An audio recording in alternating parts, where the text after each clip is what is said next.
for the women out there, don't be scared to be the antagonist in the meeting sometimes, to ask the question nobody's asking. Don't assume people know the answer to the question you want to ask because it's so stupid. Most likely nobody's thought about it. And basically, don't self-censor yourself. Don't do that. You learn what can and cannot be said, but don't start by putting a censor layer to yourself overall.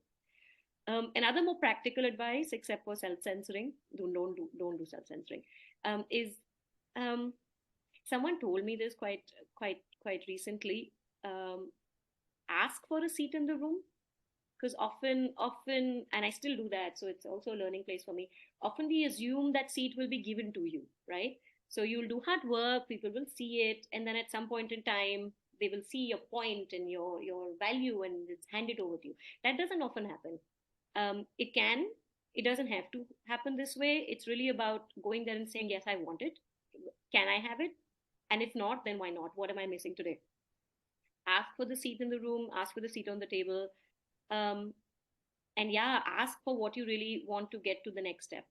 The reason I actually learned about this is because I was told this from one of my ex-bosses, that I didn't realize you had huge ambitions. And I said, how is that not obvious?